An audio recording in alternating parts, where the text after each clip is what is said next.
яг хөө миний харснаар 2013-14 онд бол нэлээд сайн байсан. Тэгээ сүүлийн үед яг хөө муудаж байгаа нь бол манай баг доторх хэв нэгдэл гэж угаасаа бодож байна. 13 онд яг зөв олон тамирчин бэлтгэл хамгаагддаг байсан. Тэгээд тэрийгээ дагаад хоорондоо хэв нэгдэлтэй нэгэндээ их тусалдаг байсан. Сүүлийн 2 жилд угаасаа хинч харсан бас багийн уур амьсгал тодорхой хэмжээгээр буусан. Энэ мэдээж хувь үнийч болон багийн чөлөө амжилттай холбоотой байх гэж бодож байна. Тэгээд дээрэс нь манай багийн бэлтгэлжилт спортын ангаах ухааны сэтгэл зүйн бэлтгэлжилт бол биднэрт бол хамгийн их хэрэг болсон.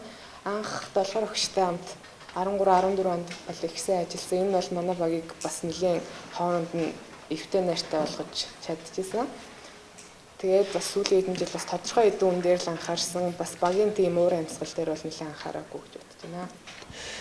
Бидний хувьд бол өнгөрсөн 4 жил энэ олимпийн циклд багаараа хамтдаа зүтгэж бас их олон амжилт хард гарч их олон медаль авлаа.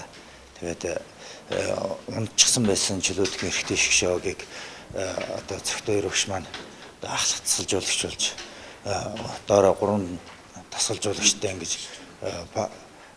эв нэгдэлтэй амьдэрсэн эв нэгдэлтэй ингэж хамтын ажиллагааны хүчинд манай баг одоо ийм сайхан амжилт ахиж явсан гэж би хувьдаа үзэж байна. Манай багийн одоо бол хамгийн гол амжилт ахиж байгаа хүчин зүйл бол багийн эв нэгдэл байсан.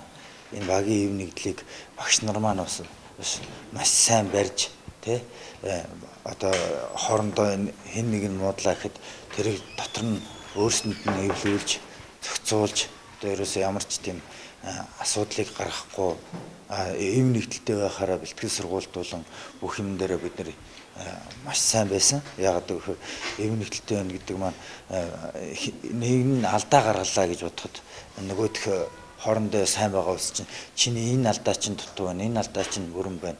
Нэг нь бэлтгэлийг ядарж ялаа гэж бодоход за найз нь энэ хөлий чинь базаад гээ гоцоо чинь угаагаад гэх мэтлэнгээр ингээд нэг нэгэндээ тустай тэмтэй байснараа манай багийн амжилт бол өсрөнгөө хөгжиж ийм амжилтанд хүрсэн гэж бодож тамирчнаа төлөөлж илээ.